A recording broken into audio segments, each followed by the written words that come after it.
कहते हैं कि राजस्थान एक ऐसी जगह है जिसके हर हिस्से में कोई न कोई कहानी या राज दफन है। और आज की कहानी भी राजस्थान के एक ऐसे ही रहस्यमय किले की है जिसकी कहानी कहाँ से शुरू होती है और कहाँ खत्म होती है किसी को नहीं पता। हेलो दोस्तों, नमस्कार। मेरा नाम है आकाश और आप लोगों का बहुत बहुत स्वागत है कहानी क्राइम की चैनल पर। उम्मीद करता हूँ कि आप लोग बहुत अच्छे होंगे। आज की कहानी एक ऐसे किले की है जिसको लेकर तमाम किस्से और कहानियां हैं। और जब भी भारत की सबसे भूतिया और श्रापित जगहों का जिक्र होता है तो इस किले का नाम सबसे पहले लिया जाता है। दिल्ली से लगभग 235 किलोमीटर दूर राजस्थान के अलवर जिले में तीन तरफ से अरावली की पहाड़ियों के बीच में एक किला बना हुआ है जिसका नाम है भानगढ़। भानगढ़ किले को साल 1573 में आमेर के राजा भगवंत दास ने अपने छोटे बेटे माधो सिंह के लिए बनवाया था। जब यह किला बनकर तैयार हुआ तो यह बहुत ही आबाद और खुशहाल हुआ करता था और उस वक्त पूरे भानगढ़ में 9000 से भी ज्यादा घर हुआ करते थे। मगर फिर अचानक से ऐसा क्या हुआ कि एक हंसता खेलता शहर खंडहर में बदल गया और आज लोगों के बीच भानगढ़ किले का इतना खौफ है कि लोग वहां दिन में भी जाने से कतराते हैं।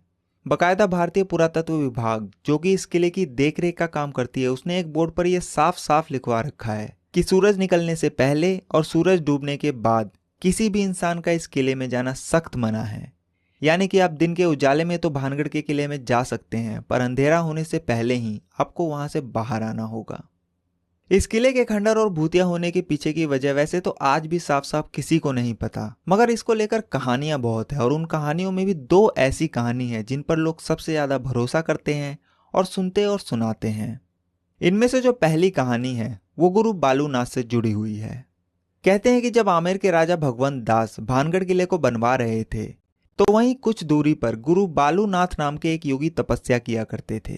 जब उन्हें पता चला कि आमेर के राजा यहाँ पर एक भव्य किला बनवा रहे हैं तो उन्होंने राजा भगवंत दास के पास एक पैगाम भिजवाया और उन्हें अपने पास बुलवाया।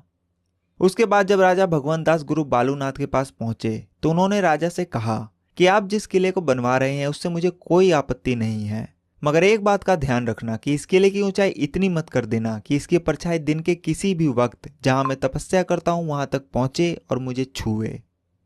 उन दिनों जितने भी साधु संत और महात्मा हुआ करते थे सभी बहुत सिद्ध हुआ करते थे और सभी का बहुत आदर किया जाता था और उनकी कही किसी भी बात को हल्के में नहीं लिया जाता था। इसलिए राजा भगवंत दास ने भी गुरु बालूनाथ की बात को सुनने के बाद ठीक वैसा ही किया और भानगढ़ किले के किसी भी भाग की ऊंचाई इतनी नहीं की कि उसकी परछाई गुरु बालूनाथ तक पहुंच सके। गुरु बालूनाथ की इस बात का ख्याल अगली 2 पीढ़ी तक तो रखा गया, मगर कहते हैं कि जब तीसरी पीढ़ी ने भानगढ़ की गद्दी संभाली तो उन्होंने इस बात को सीरियस नहीं लिया और गुरु बालूनाथ की दी हुई चेतावनी को अनसुना। इसके बाद उन्होंने भानगढ़ किले को और ऊंचा करवा दिया, जिसकी वजह से उस किले की परछाई गुरु बालूनाथ तक पहुंच गई। जब भानगढ़ किले की परछाई ने गुरु बालूनाथ को छुआ तो उन्हें बहुत गुस्सा आया और उसी वक्त उन्होंने भानगढ़ को श्राप दिया कि भानगढ़ तबाह हो जाएगा। कहते हैं कि गुरु बालूनाथ के इसी श्राप के बाद भानगढ़ पर मुसीबत टूटी और पूरा भानगढ़ तबाह हो गया। इसके अलावा यह भी कहा जाता है कि 1783 में जो चालीसा अकाल आया था जिसमें कि मरने वालों का आंकड़ा करोड़ों में था, वो अकाल गुरु बालूनाथ के श्राप से ही आया था, जिसने भानगढ़ समेत पूरे उत्तर भारत के करोड़ों लोगों को भूखा मरने पर मजबूर कर दिया था। बाद में ऐसा नहीं है कि किसी और ने वहां बसने की कोशिश नहीं की, बल्कि कई लोगों ने भानगढ़ में बसना चाहा। कई लोगों ने वहां नए मकान बनाने की भी कोशिश की, मगर कहते हैं कि जो भी वहां मकान बनाता है नहीं टिकती और हमेशा गिर जाती है और लोगों का मानना है कि यह सब भानगढ़ के श्रापित होने की वजह से ही होता है। अब दूसरी कहानी जिस पर लोग सबसे ज्यादा विश्वास करते हैं वो कहानी जुड़ी है एक राजकुमारी से। कहते हैं कि एक वक्त जब भानगढ़ बहुत ही आबाद और खुशहाल हुआ करता था तब इस किले के महल में एक राजकुमारी रहा करती थी जिनका नाम था रत्नावती। राजकुमारी रत्नावती बेइंतहा खूबसूरत थी और उनकी सुंदरता के चर्चे दूर दूर तक फैले थे, जिसकी वजह से आए दिन बड़े बड़े राजाओं की शादी के न्योते आते ही रहते थे।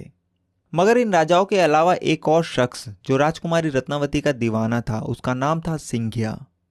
सिंघिया जो है वो एक तांत्रिक था और जब से उसने राजकुमारी रत्नावती को देखा तभी से वो उन पर बुरी तरह फिदा हो गया था और अब वो किसी भी तरह राजकुमारी रत्नावती को पाना चाहता था।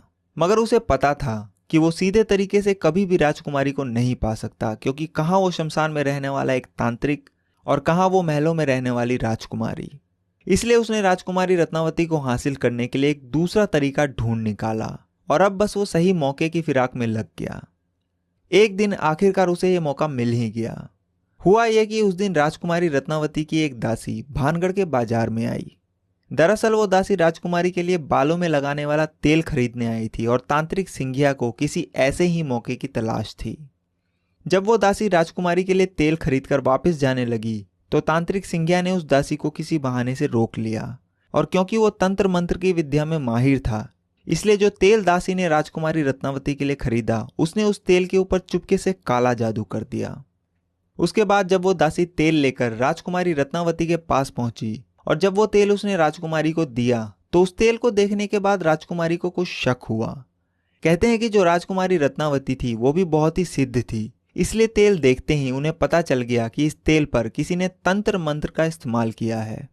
फिर जब राजकुमारी ने अपनी दासी से पूछा कि बाजार में तुम्हें कोई मिला था क्या, तो उसने तांत्रिक सिंघिया के बारे में बताया।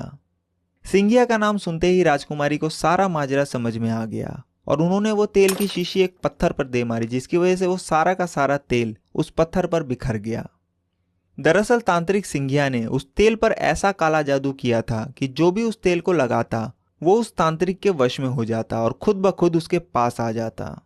पर क्योंकि राजकुमारी ने शक की वजह से उस तेल का इस्तेमाल नहीं किया, इसलिए राजकुमारी तो बच गई, मगर जिस पत्थर पर वो तेल बिखरा उसी पत्थर के अंदर वो सारा का सारा जादू टोना समा गया, जिसकी वजह से हुआ ये कि अब वो पत्थर खुद ब खुद लुढ़क कर तांत्रिक सिंघिया की तरफ बढ़ने लगा। तांत्रिक सिंघिया ने जब देखा कि एक बड़ा सा पत्थर लुढ़कता हुआ बड़ी तेजी से उसकी तरफ बढ़ रहा है तो उसे सारी बात समझने में देर नहीं लगी, मगर इससे पहले कि वो कुछ करता वो पत्थर उसकी छाती पर चढ़ गया, और क्योंकि वो पत्थर बहुत बड़ा था इसलिए अब उस तांत्रिक का जिंदा बच पाना नामुमकिन था। पर मरते मरते उसने एक श्राप दिया और कहा कि राजकुमारी रत्नावती सहित इस भानगढ़ के सभी लोग मारे जाएंगे और इन सभी लोगों की आत्माएं ताउम्र भानगढ़ के किले में भटकती रहेगी। ये श्राप देने के बाद तांत्रिक सिंघिया तो मर गया, पर कहते हैं कि उसके मरने के कुछ वक्त बाद ही भानगढ़ और उसके पास के एक और राज्य अजबगढ़ के बीच बहुत भयंकर युद्ध होता है, जिसमें पूरा भानगढ़ तबाह हो जाता है। इस लड़ाई में अजबगढ़ की सेना पूरे भानगढ़ में कत्लेआम मचाती है, जिसमें रानी रत्नावती सहित भानगढ़ के बहुत सारे लोग मारे जाते हैं। हालांकि इतिहास में कहीं भी भानगढ़ और अजबगढ़ के बीच हुए युद्ध का कोई जिक्र नहीं है, पर सदियों से यही कहानी सुनी और सुनाई जा रही है। कहा जाता है कि इस युद्ध के बाद भानगढ़ का किला कभी आबाद नहीं हो पाया और ना ही उसके बाद कोई यहाँ बस पाया। वक्त बीतने के साथ साथ भानगढ़ और वीरान होता चला गया और आज भूतों का गढ़ बन चुका है। कहते हैं कि युद्ध में मारे गए सभी लोगों की आत्माएं आज भी भानगढ़ में मौजूद है।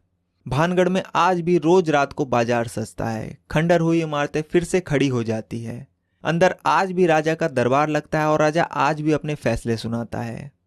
वहां के लोकल निवासियों का कहना है कि उन्हें रात को अंदर से चीखने की आवाज आती है, कभी हंसने की आवाज आती है तो कभी घुंघरुओं के बजने की आवाज। वो ये भी बताते हैं कि भानगढ़ किले के अंदर आज तक जो भी रात में गया वो फिर कभी जिंदा लौटकर नहीं आया, और अगर कोई जिंदा वापस आ भी गया तो उसकी दिमागी हालत खराब हो जाती है या फिर किसी दुर्घटना में मौत हो जाती है। इसके अलावा एक और चीज जो इस किले के बारे में मशहूर है वो ये कि जब भानगढ़ और अजबगढ़ के बीच युद्ध हुआ तो उस वक्त बहुत सारा खजाना भानगढ़ के किले में छिपाया गया ताकि बाद में जब भी मौका मिले उसे वहां से बाहर निकाला जा सके। और इसी खजाने को आम लोगों की नजर से बचाने के लिए यह अफवाह फैलाई गई कि भानगढ़ किले में आत्माओं का वास है। पर क्योंकि भानगढ़ और अजबगढ़ के बीच हुए युद्ध का कोई इतिहास है ही नहीं, इसलिए वहां किसी खजाने के छिपे होने की बात में कितनी सच्चाई है उस पर भी सवाल खड़े होते हैं। एक कमाल की बात और कि हर किले का शुरू से लेकर अंत तक अपना एक इतिहास होता है। भानगढ़ का किला कैसे और किसने बनवाया इसका तो इतिहास है, मगर यह तबाह कैसे हुआ इसका इतिहास में कोई जिक्र नहीं है, और यही चीज भानगढ़ के किले को और रहस्यमयी बनाती है। दिन में भानगढ़ घूमने गए लोगों में से कई लोग ये बताते हैं कि उन्हें ऐसा लगता है जैसे उनका कोई पीछा कर रहा हो, ऐसा लगता है जैसे वहां कोई ना दिखाई देने वाली शक्ति मौजूद हो। भानगढ़ में जो नर्तकियों की हवेली है उसमें से किसी को घुंघरुओं के बजने की आवाज आती है, किसी को ऐसा लगता है जैसे उनका कोई गला घोट रहा हो, तो कोई कहता है कि जब वो राजकुमारी रत्नावती के कमरे में गया तो उसे वहां थप्पड़ पड़े। इन खबरों के आने के बाद तब से लेकर अब तक कई बड़े न्यूज चैनल की टीम और पैरानॉर्मल सोसाइटी ऑफ इंडिया के लोग रात के वक्त वहां जाकर भानगढ़ की पड़ताल कर चुके हैं। वो सभी लोग अपने साथ भूतों या आत्माओं की मौजूदगी बताने वाला डिवाइस भी लेकर गए। उनकी पड़ताल में उन्हें भानगढ़ के किले में नेगेटिव एनर्जी तो मिली, मगर वहां किसी आत्मा का वास है या नहीं इसका कोई सबूत नहीं मिला और ना ही उन्हें वहां कोई सजे हुए बाजार दिखे और ना ही कोई राजा का दरबार। उनके हिसाब से लोगों ने भानगढ़ के बारे में जो कुछ भी सुना या पढ़ा है, सिर्फ उसी की वजह से लोगों को ऐसा भ्रम होता है कि वहां कोई मौजूद है और अलग अलग चीजें महसूस होती है या फिर सुनाई देती है। इसके अलावा भारत सरकार की तरफ से रात के वक्त किले में एंट्री बैन करने की वजह से भी इन भूत प्रेत वाली बातों को हवा मिली। मगर वहीं दूसरी तरफ लोग आज भी इन किस्से और कहानियों को सच मानते हैं और उनके हिसाब से भानगढ़ के किले में आज भी भूतों और आत्माओं का वास है। कुल मिलाकर आज भी ये किसी को नहीं पता कि आखिरकार 300 साल पहले भानगढ़ में ऐसा क्या हुआ था कि वो ऐसा वीरान और खंडहर बन गया और पूरे भारत की सबसे डरावनी और भूतिया जगह कहलाने लगा।